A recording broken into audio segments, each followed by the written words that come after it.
Hey guys, this is Joe Hottinger from the band Hailstorm, and you are tuned in to Side Jams with Brian Reisman. Greetings, everyone. This is Brian Reisman, host of Side Jams, the show where we talk to musicians about their outside passions and their hobbies. And today we have Courtney Cox from Burning Witches Hello, from Germany. from Germany. You're in Germany right now. Yeah, I live here now. Oh, you do live there now. Whereabouts? Bochum, it's outside like Dortmund, Düsseldorf area. What's it like? I mean, complete culture shock for me being American. I had to learn the language, obviously. My German is still shit. I hope I can swear. I'm sorry. That's fine. But when I first joined the band, it was starting to get rough flying back and forth, which seemed like every weekend. So I'm like, you know what? My father's side of the family's from Hamburg, Germany. I'm like, go back to the roots, figure it out. I know we wanted to talk about cooking and fitness, which is, it's funny, Lala came on a couple years ago and was talking about cooking. I'm sure you guys probably have different styles and different things that you like. Yeah, we love cooking. We always talk about it too. Like anytime a tour ends, like the first thing we talk about is like, what are you cooking when you get home? And obviously you like fitness. I was thinking heavy metal is a very physically demanding style of music. And I mean, you have to have a lot of agility, but you also you're moving around a lot. You're not just always standing there. And you guys do a lot of festivals, so there's bigger stages, a lot of roaming around. Is there a certain fitness regimen that you have that when you're going out on the road, like maybe before the road and then when you hit the road? Pretty much I stay the same because, as I've been getting older, my body doesn't recover like it used to, whether it be from, having a drink or two to obviously being on stage. But for me, I'm really into like weightlifting and stuff. I'm not a cardio person because the knees don't allow that anymore, unless it's like cycling. I'll do that from time to time. But I just like to go in, lift some weights. Huge fan of the squat rack, just stuff like that. And then a lot of stretching, obviously. But pretty simple. How much can you lift? Um, I've been thinking kilos now, I think, or whatever. We don't have it's different I out could here. convert it. Well, for me, I have 3 herniated discs in my lower back from a car accident from when I was way younger, so I really have to be careful. But I think I'm somewhere, I think from my last trip there a couple hours ago. You can tell by the gym hair. Sorry, don't care. That's okay. Oh yeah, I think it was about 60 something, which I think is probably 100 and something. 132 pounds. Excellent.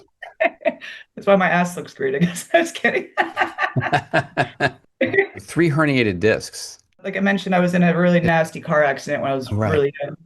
And then I was too scared to have the surgery. And then I was suggested not to have the surgery because I was too young. So I've kind of just like dealt with it. At first, I had to have like an epidural like every 3 months just to live. But Mm. as I gotten older, just yeah, sometimes it acts up if like move the wrong way or lift something the wrong way. But knock on wood, so far I've been okay. You probably have to be careful with the type of exercises that you do and even the stage movement. How conscious are you even of stage movements now then? It's like I know because if I start to feel like a warm sensation and that isn't like, from the sun being outside or like sweat rolling down the back of my back, I'm like, okay, back off a little bit. And even mentioning knees, like sometimes, we're doing those metal lunges and stuff, I'll start to feel a little twinge. Then I'm like, okay, none of that. Come on, Courtney, you're not 21 anymore. But with everything, and then even working out, I know I shouldn't be squatting, but I love it. So I just make sure that the braces are on, the back brace, everything. Is there anything else that they can do about it now, or is it just something? I mean, would you do any other surgery? Is there anything you could do, or is it just? Yes, because actually the other guitar player, Ramana, she just had the surgery done. She had the same problems I have in her lower back. And we actually almost had to end our last US tour early because she moved the wrong way and then being in a van for hours on end, she could barely walk. She was in and out of urgent cares and getting this shot and that shot. But then when we finally got home, she went in and had the back surgery. So if you guys have back problems, does it affect also the way you're playing? Um, I mean, it can. I don't normally notice it because obviously with the strap you can adjust and move. But obviously, with your essential gravity and stuff, you have this, piece of wood, so you're constantly trying to fight not going forward. and always trying to be conscious of, keeping your shoulders back and not doing this. But yeah, the show must go on though. But yeah, there's a lot Yeah. to think about. I know you said you lift weights. Or any other type of exercise that you do? Not much, but like I was really into cycling too, like spin class kind of stuff. But now living in Germany in the gym I go to, obviously, the language. So I avoid the classes and then I'll just, because I'm not going to be able to understand what's going on. I'm just going to have to watch people going up and down. And this, second, third, don't want to deal with that because I'll be very embarrassed. And I don't want to be the American. So I'll just take my phone and especially since the pandemic, like there's so much stuff on YouTube, trainers doing videos for people, for people who have bikes at home. So I kind of do that, but like we were going on before, I have to be careful of my knees and stuff. But I'll get into, I'll always do my weight training, but I'll incorporate the spin stuff when I know I have a stretch of time off because obviously don't want to kill myself before heading to the airport. We're talking about cooking. I'm sure backstage there's a lot of food. I was just interviewing Alice Cooper this week, and last time I talked to him was about his restaurant, which is years and years ago, and he Uh, was in Switzerland. It's like nobody goes on tour for the food. I was like, that's just, Well, it depends. There's actually a really good venue in Switzerland called Z7. Some of the best catering I've ever had. And it's funny, both bands, previous one and this one, they always laugh at me because I'll always remember a venue by the catering because I'm such a foodie. And that's why over the years I've gone from oink to fit. But yeah, that venue Z7, great cook. I forget her name at the top of my head, but it's just like anytime I see that on the tour schedule, I'm like, yes, eating well tonight. well, But that's nice. Maybe you should do like a book, like your guide to like yeah. good eats at venues with the proper. Order this, don't get this. Go here. Yeah. So what other venues do you remember that have good catering in Europe? Now you put me on the test. Sorry. Hungary at the Pheasant Festival, it's called the woman that cooks there. Oh, and she also bakes each band a cake with the band logo on. That's always amazing because I'm a huge Hungarian food fan, like chicken paprikash and like, oh. Let me think. Yeah, there's a bunch, but it's just escaping me at the moment because then venues start to like blend together. Then you're like, am I thinking of the right place? Yeah, But yeah, I yeah. know they stand out for me for sure. Well, it's interesting though. I was wondering. I was thinking about that today. Like, does that happen where like you just have this great meal and you're like, oh, I wish we could go back to that venue? Because I'm sure there's some venues that are fun to play and then the food's just terrible. And I've experienced some catering from different bands being backstage, and it definitely varies. Yeah, it's either, pasta, the worst pasta you could ever have in your life, or, the cold meats and cheese sandwiches. It just depends. Especially if catering's on the rider or not, but most venues, if it's not, will provide the pizza or the pasta. Just The easy things. yeah, easy and cheap. So I don't knock it. Food's food. It's fuel. Gotta eat. So when you're home, what do you like to make? For me, I'm a huge soup person. And I like making very difficult stuff because it kind of calms my brain because I have ADHD. So like doing something completely just chaotic and different times going on. Like I think to torture myself, I always like making one of those like British Sunday roasts with like the rib roast and Yorkshire puddings and then this and the veg and at all different times and temperatures. But for me, it's like so relaxing. And That's then going interesting. back going back to soup, I'm making that, grandma's chicken soup from scratch and making the broth, takes 6 hours, but it's like so good. And then it's better the next day. I could live on soup. So with cooking, do you like to cook things that require a bit more a mixture of different ingredients, and it allows you to kind of shift your focus and that keeps you calm? Yeah, I mean, I like cooking everything, but yeah, the more complex, the better for me. Like I'll just sit, like back when I lived in the States, and my partner at the time, but he's an ex now, but he'd go, "Oh no, she's watching Food Network," and see the glistening in the eyes, like, okay, what is she watching? And then sure enough, all right, time to go to the grocery store. We need to get this. And then 5 hours later, there's a meal. What's your favorite thing to make out of everything? Probably soup, chicken soup. That's the Yeah. simple thing.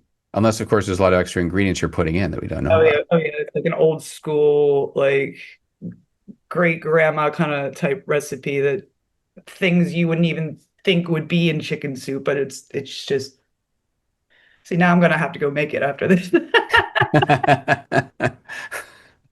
Yeah, it's just with that, it's a lot of time, especially if you make your own broth. So you have to do the broth first, and then all the chopping, and then this and that. Yeah, and then the straining, and yeah, it just goes on and on. But it's more complex. I think back to Hungarian food. I love doing chicken paprikash, like old school Hungarian way, with these pebble little pasta things called teranya, which is very complicated to make. Like you have to watch it the whole time. Um, yeah, that's a time consumer. But other than that, I just have to see what I'm in the mood for. And then with ADHD, I'm like obsessed with that flavor. So I want to make it every day until I get bored with it and then look for the next thing to fixate on. European cuisine is different than American cuisine. I've always Oh, even noticed it when I would stay in hotels, when I would go on junkets in Germany or Norway, Spain, Belgium. You know, a lot of them, especially in Germany, have these like our idea of a continental breakfast is like a donut and coffee. And you and go then to the these old, hotels and they have eggs and they have salad and they have toast. It's amazing just the kind of food that you would get. And here it's like we take the basics, but there they actually take the time and it's actually good. yeah. The one thing I will say that I miss about American breakfast is the waffle maker. Oh, they don't have it in Germany. So much. No, they don't have it in Germany. Even when we would stay at a more American chain like Holiday Inn Express or Best Western, which they have out here, first thing I look for when we check in, like, is there a waffle maker? No. Going back to even like the catering stuff, and Alice Cooper saying, you don't go on tour for the food. Breakfast, however, at each hotel, I usually will never miss because it is fantastic. Could you like bring a waffle maker from the States? No, because of the power difference. They can't even use an adapter. No, I mean, I think you'd have to have one of those really, really big ones to, Okay. yeah, not just like putting a thing on just because of the voltage. But yeah, that's a good idea. But I am going to the States soon, so yeah, maybe I'll just buy a waffle maker off Amazon. So Yeah. actually, I guess you probably can't take even certain dry ingredients with you back to Germany, can you? Like I was thinking you could Um, stock up in certain things and take it back over there if they didn't have it over there. oh, I do that too. Like ranch is a big thing I always bring over. Sriracha I always bring over. As long as it's sealed and is not, you can't bring meat over and vice versa. I think because of the mad cow thing from obviously way back. Yeah. But yeah, other than that, you pretty much can take anything. No seeds, obviously.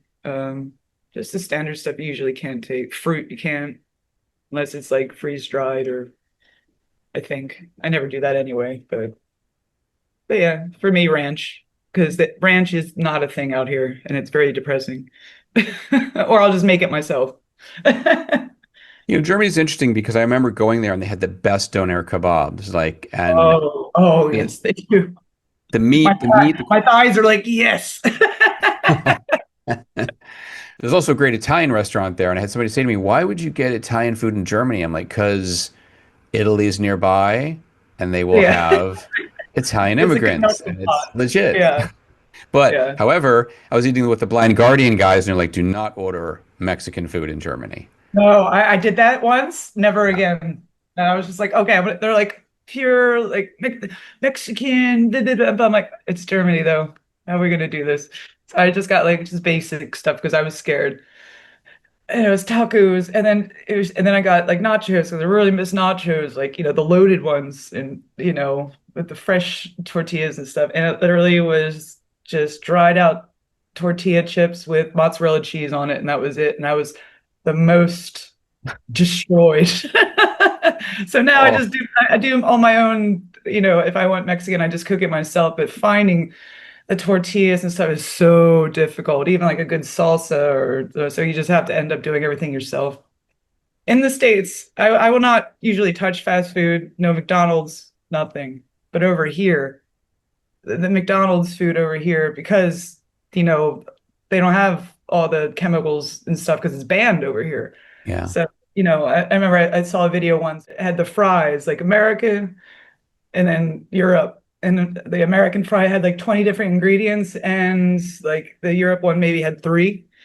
Just potato, salt. Oh, But it's so even the chicken nuggets. Oh, now see now I'm going for soup. Now I want to order McDonald's. It's life changing over here. And now it's like I want McDonald's, which is like a first in my life. But now when I go back home, I'm just gonna be really depressed and probably sick. This has happened before. The last time we went to the States, and I'm obviously American, but my stomach was wrecked for the first week and a half going back to eating American food. It was oh bad. yeah, all the I'm so processed adjusted. food. Yeah. So So, well, thank you. that was fun. I still think you should do a book where you rate the cuisine at the venues, and I think it should be like a guidebook for touring musicians. No, or just like those Instagrams or the TikToks. Like I'm that person that goes and tells you about every venue. Tell you about the bathroom, the catering, the parking. I think it'd be huge. That would be a good side jam right there. Yes, sure.